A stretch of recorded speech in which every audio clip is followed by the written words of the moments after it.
Bem-vindo ao Momento Saúde. Nesta edição, vamos apresentar 3 temas diferentes. Para começar, conversei com o cirurgião do aparelho digestivo Admar Concon Filho, de Valinhos. Ele falou sobre a endossutura gástrica, uma evolução da cirurgia bariátrica, da redução do estômago. A doença obesidade, sem dúvida, é uma das doenças mais graves que nós temos hoje no momento. A doença obesidade, ela atinge uma parcela importante da população, quase 50% da população, em torno disso, estão acima com excesso de peso. E a obesidade predispõe a algumas doenças graves, como hipertensão arterial, diabetes tipo 2, problemas osteoarticulares, alterações no colesterol e triglicérides.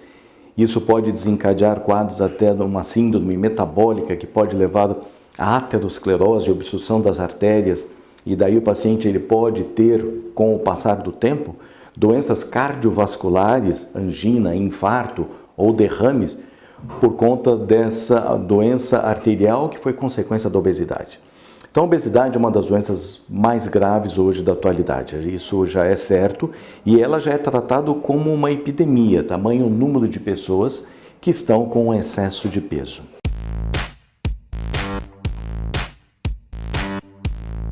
Para o tratamento da obesidade, você começa sempre com o tratamento com uma orientação da dieta, com uma mudança comportamental e com atividade física. Isso é básico, você realmente tem que ter uma alimentação saudável e uma atividade física para você chegar a um peso normal ou um peso dentro ou próximo do normal. Acontece que muitas vezes esse tratamento com dieta e atividade física, isso não resolve. O paciente precisa lançar mão de medicações que ajudam no controle da ingesta alimentar, da fome, e daí o especialista, o endocrinologista, que é o especialista quem trata a obesidade, ou o clínico geral especializado em obesidade, ele vai com algumas medicações tentar diminuir essa fome e essa ingesta alimentar. Mas ainda assim, em alguns casos, isso não resolve e o paciente atinge um peso em que ele já tem uma indicação cirúrgica para a obesidade.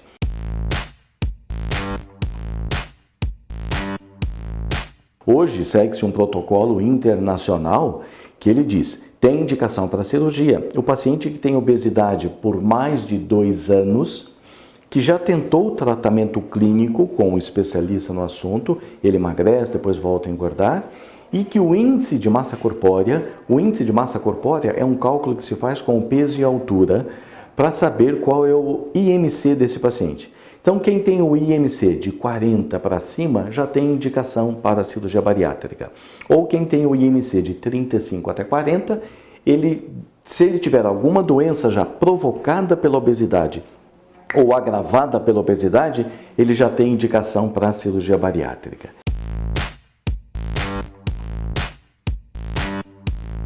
No começo, ela é realizada por laparotomia, uma cirurgia onde você abria a parede, o abdômen do paciente, para poder trabalhar, reduzindo o tamanho do estômago e fazendo um desvio do intestino.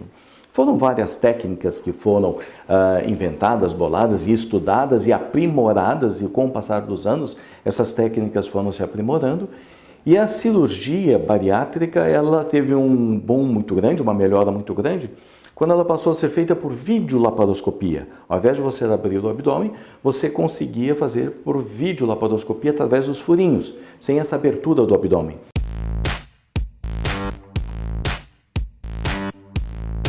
A cirurgia videolaparoscópica é chamada cirurgia minimamente invasiva, onde o trauma cirúrgico é muito menor, a recuperação é muito melhor e as complicações são muito menores. Enquanto você tinha no início complicações em torno de 1,5% a 2%, hoje você tem complicações em torno de 0,2% a 0,5% dos casos, complicações menores por conta de ser uma cirurgia minimamente invasiva.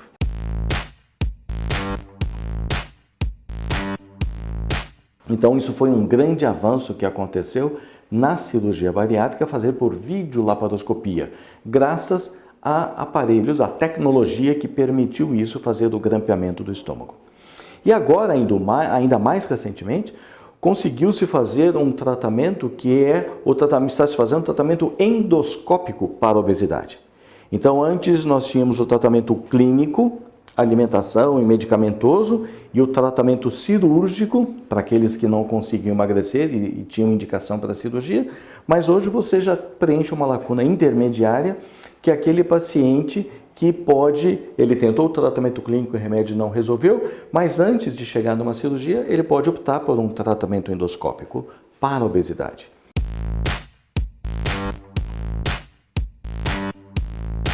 Hoje nós temos 2 tratamentos endoscópicos para a obesidade, são os mais usados. Tanto a colocação do balão gástrico, esse balão gástrico ele ocupa um espaço dentro do estômago e a hora que a pessoa vai se alimentar, ela tem uma saciedade precoce. E o outro procedimento que é a chamada gastroplastia endoscópica, ou o outro termo chamado endossutura gástrica, onde você, por endoscopia, você consegue dar uns pontos no estômago, fazendo um pregueamento do estômago e diminuindo o volume desse estômago ou a capacidade gástrica. Você consegue reduzir essa capacidade gástrica em até quase 60% do volume. Então, esse paciente, quando vai comer, ele tem uma saciedade precoce e come menos e consegue emagrecer.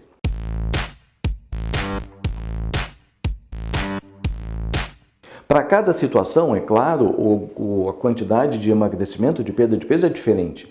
Num balão gástrico, você tem um emagrecimento em torno de 10 a 20% do peso inicial. Na gastroplastia endoscópica, você tem um emagrecimento em torno de 18 a 25%, a maioria em torno de 20% do peso inicial.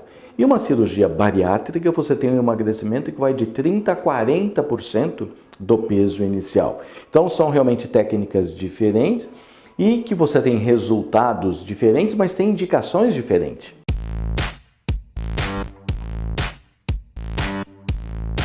Aquele paciente que tem uma obesidade leve, grau 1, ou uma obesidade moderada, grau 2, mas não tem comorbidades, ele não tem indicação para cirurgia bariátrica, mas ele pode fazer um procedimento endoscópico.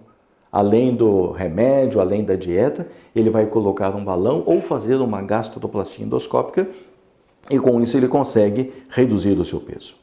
Então, se nós imaginarmos hoje no Brasil, estão sendo operados em torno de 2% dos pacientes que têm indicação para cirurgia.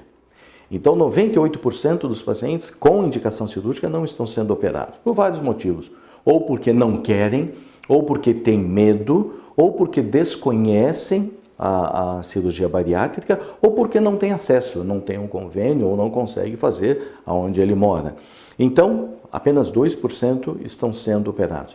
E hoje, vejo, o número de obesos no Brasil já chega em torno de 20% da população, 18,9% da população já com quadro de obesidade. Isso é muito alto, isso é muito grave.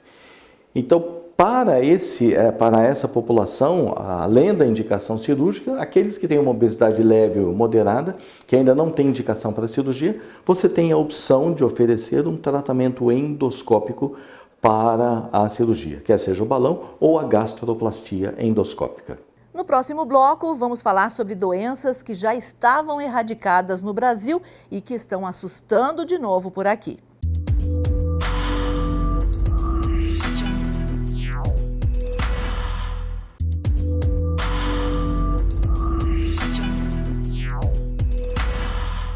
Estamos de volta. O Momento Saúde procurou o médico sanitarista da Covisa, a Coordenadoria de Vigilância em Saúde de Campinas, André Ribas Freitas. Ele falou sobre a importância da vacinação contra o sarampo e a poliomielite, 2 doenças que já estavam erradicadas no Brasil e que voltaram a assombrar. O sarampo, ele conseguiu ser eliminado das Américas no ano de 2016. Ou seja, não havia mais casos de sarampo transmitindo nas populações das Américas. E isso foi um sucesso conseguido através de muitos anos de campanhas de vacina e vacinação na rotina e muita vigilância epidemiológica, etc. Só que nós temos um problema que é o seguinte: o mundo não é composto de países isolados. Então, existe um fluxo de pessoas, né? Então, o que aconteceu é que a partir dos problemas de abastecimento que tem tido, a crise humanitária que tem ocorrido na Venezuela, houve a reintrodução do sarampo por lá, né? Então é importante a gente entender que ser vacinado por uma doença que não ocorre no país é uma necessidade para garantir que ela se mantenha livre daquela doença. Por isso a gente mantém a vacinação de pólio, ainda não tendo ocorrência de pólio mais no Brasil. Porque a qualquer momento pode vir uma pessoa de um país onde ocorre a poliomielite, que ocorre muito ainda na Ásia, na África, etc., e ser introduzido de novo no Brasil. Então, foi o que aconteceu com o sarampo. A partir dessa reintrodução na Venezuela, como o Brasil tem fronteira terrestre, né, com a Venezuela, houve a ocorrência de casos em Roraima, desculpa.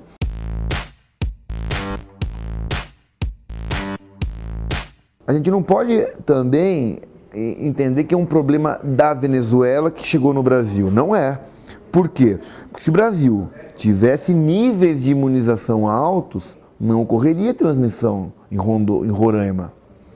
Na verdade, houve uma baixa cobertura vacinal em Roraima que permitiu a introdução do vírus. A partir de Roraima, chegou até o Amazonas, que é muito próximo, né? E tem fluxo de pessoas intenso. Hoje, a epidemia no estado do Amazonas é mais importante do que em Roraima. E a transmissão não se dá através de contato com o venezuelano, é entre brasileiros. E só está ocorrendo isso porque houve problema de cobertura vacinal, tanto no Amazonas como em Roraima. Esse problema vai chegar aqui? É difícil saber, né? A gente não conhece exatamente qual é a nossa cobertura vacinal. A gente tem uma cobertura vacinal que a gente conhece, que é a partir de dado administrativo. O que significa isso? São as doses que são aplicadas nas crianças, o número de crianças que nascem naquela comunidade. Agora, a gente não sabe exatamente se uma criança saiu daqui e foi para lá, se mudou, se veio uma criança para cá que não é vacinada. Então, a gente não conhece o que a gente chama de cobertura vacinal real. A gente sabe uma cobertura vacinal administrativa, que é a partir dos dados de vacinas que são realizadas.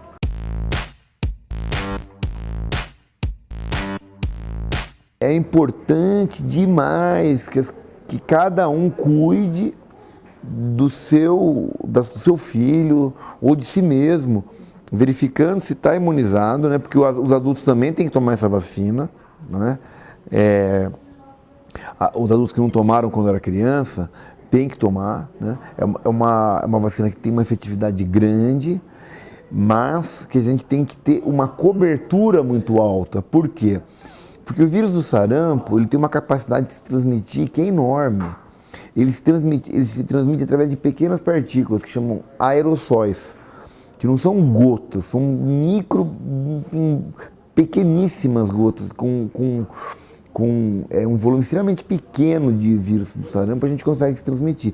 Então, esse aerossol, ele permanece no ar durante horas. A transmissão pode se dar através de longas distâncias. Isso faz com que ele tenha uma capacidade de disseminação enorme.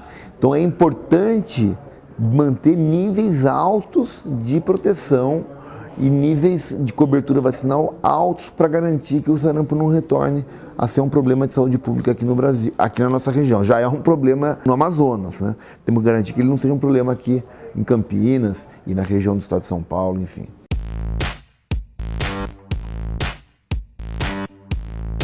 Isso é um grande problema, tá? No Brasil, isso é uma moda mais recente. Nos países da Europa, é um problema até maior do que aqui e nos Estados Unidos também, né?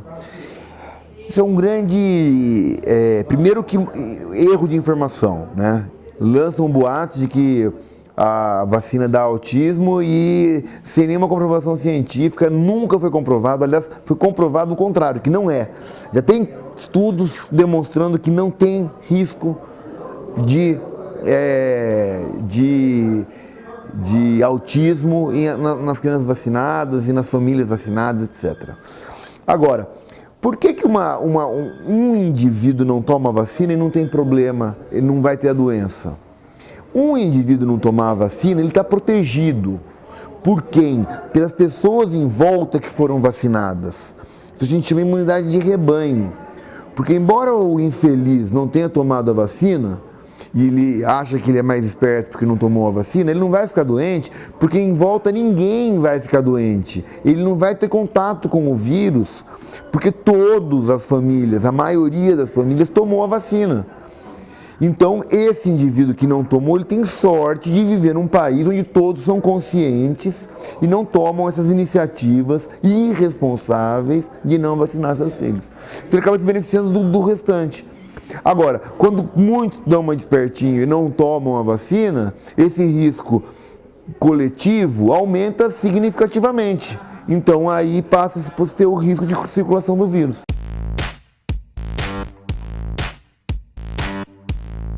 No caso da gripe, nós não conseguimos controlar a transmissão através da vacina, porque a vacina ela não garante que a pessoa não vá se infectar.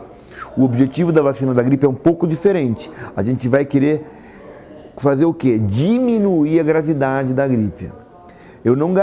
A gente não consegue garantir a proteção contra o quadro febril gripal. A gente consegue garantir a diminuição do risco de complicação. Então, outro objetivo.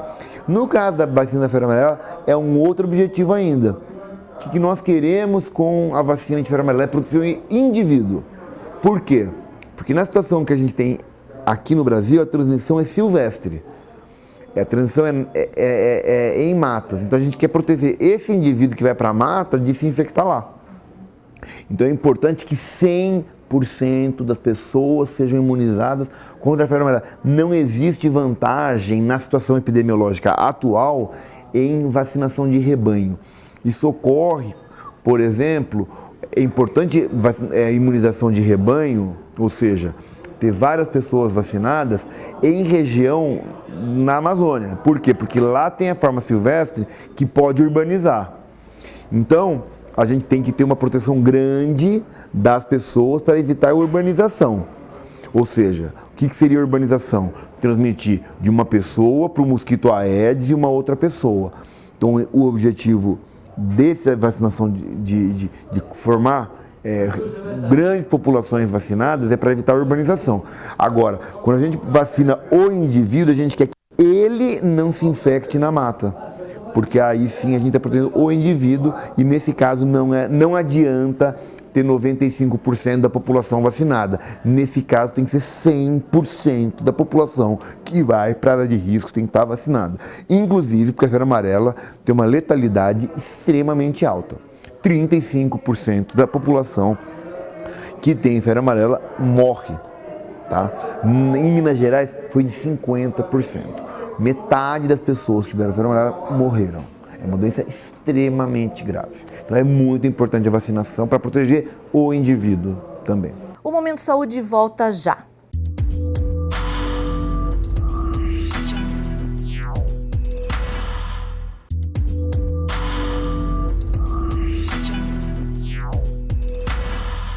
Chegamos ao terceiro bloco do Momento Saúde. É quando falamos da formação de uma especialidade. Conversamos com a psicóloga a doutora Eliana Benguela.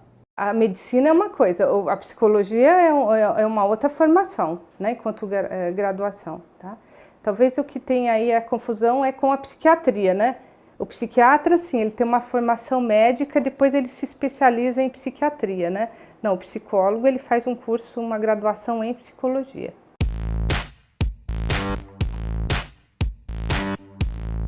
Tem alguma variação aí em alguns cursos, né? Assim, mas em geral 5 anos, né?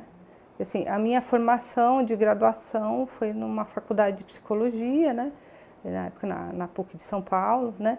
E eu fiz 5 anos, na época era período integral, né? Assim, era uma formação, mas existem variações.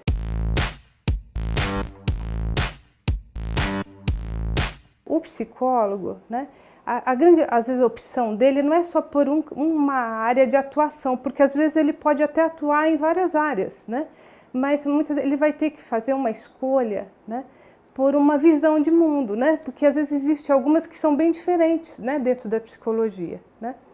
E isso implica assim, uma certa responsabilidade, né, com o próprio trabalho, né, com os estudos e, inclusive, com a continuidade dos estudos, né, porque a psicologia ela possibilita, né, essa experiência, né, o curso, né, de psicologia, né, o contato com várias áreas, né, de campos aí da psicologia, de abordagem, né, que foram se constituindo aí historicamente, né, agregando aí em torno, né, da psicologia, né, e muitas vezes até que vem com origem de outros campos, não exatamente criadas no campo da psicologia, né.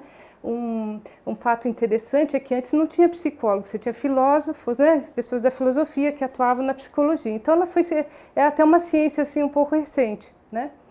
E então essa descoberta, né, do aluno desses campos geralmente é uma surpresa, né, que ele tem aqui, e ele acaba se identificando dentro do curso, né, com um campo, né, de conhecimento, com uma visão de mundo ou com outra, né, acaba tendo assim uma certa, que a gente chama, né, do ponto de vista psicanalítico, uma transferência, né, com alguns professores, né, que transmitem esse conhecimento, né. E quando ele faz essa escolha, né, é muito importante que ele comece a verificar como ele vai fazer essa continuidade, né, dessa formação, né, e também que ele, o que a gente chama de uma certa responsabilidade, que ele possa também fazer um trabalho pessoal dele nessa abordagem que ele, no primeiro momento, escolheu. Porque até a partir dessa experiência pessoal, né, é que ele vai poder ter claro, né, se isso é uma abordagem que vai fazer com que ele faça uma aposta, né, nas relações humanas, né, no trabalho dele, né. Então, o que seria isso, né? Quer dizer, que ele possa procurar uma análise, né, se for uma decisão pelo campo psicanalítico, uma psicoterapia, né, porque a gente chama de psicanálise, né, quando o aluno faz essa opção.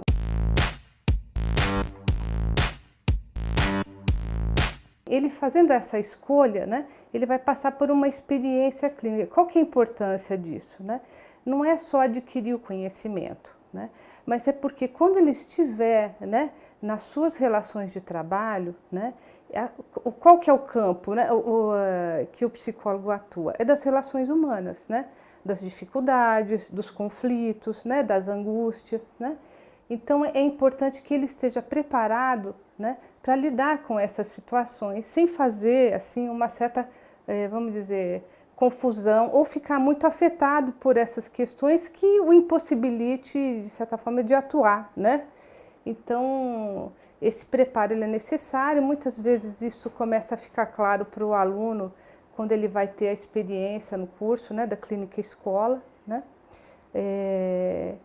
Também, né, na formação continuada, né, implica que ele vai procurar também vai precisar procurar uma supervisão, né?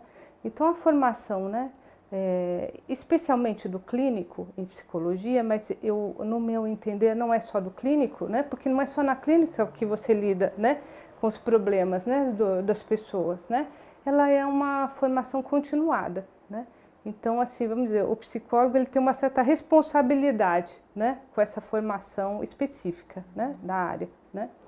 Então, ele vai continuar também fazendo vai precisar de uma supervisão, né, para discutir os casos, né? Então, se espera que ele não fique num certo isolamento, né? E a formação teórica, né? Então, isso na psicanálise, que é a escolha que eu fiz, é o que a gente chama de um tripé, né? É a teoria, né, a supervisão, né, e a análise pessoal.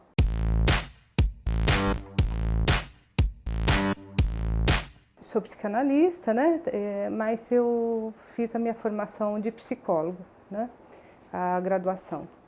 E então, o que eu posso assim, te dizer é que o psicólogo ele tem uma formação bem ampla, né, e complexa e também pode atuar em várias frentes, né, por exemplo, na instituição, em um hospital, né, em uma empresa, né, que a gente chama da psicologia organizacional, né, e na clínica, né, que às vezes até é a forma assim que as pessoas assim mais se identificam, né, o psicólogo, né. E agora, isso realmente é algo assim que o aluno, quando ele, né, o estudante vai fazer um curso, né, de psicologia, ele tem isso assim um pouco mais claro, né? Mas o que às vezes ele não tem, né, é que não existe assim uma única verdade no campo da psicologia, né? Ele vai ter contato com várias visões de mundo, né? Que a gente vai falar assim, várias abordagens, né? Como é conhecido, né, em psicologia.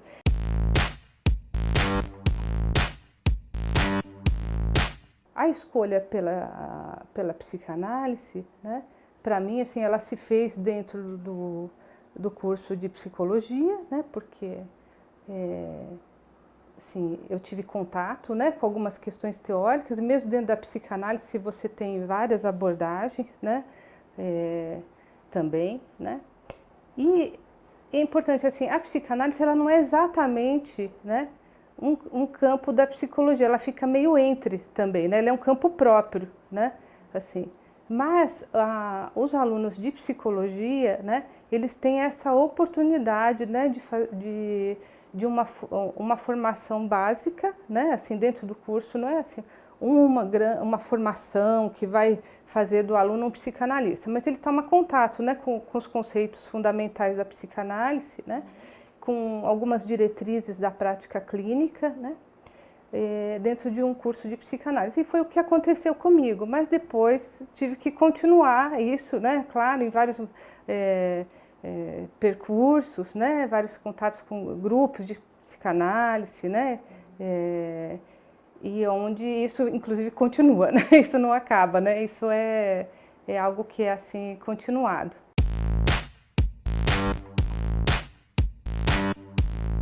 Freud, ele é o fundador da psicanálise, né? Na verdade, ele constituiu esse campo da psicanálise, né? E com isso, o que ele trouxe foi o entendimento do que seria, né, o funcionamento do inconsciente, né? Que não é um inconsciente no sentido de que aquilo que não está na minha cabeça agora, mas é uma estrutura, né? Quanto uma estruturação psíquica, né, do inconsciente, né? Então, assim, quer dizer, se fizer importância, sem o Freud não existiria, né? Depois você vai ter os pós-freudianos, né? Alguns bem conhecidos, né? Como Melanie Klein, Lacan, né?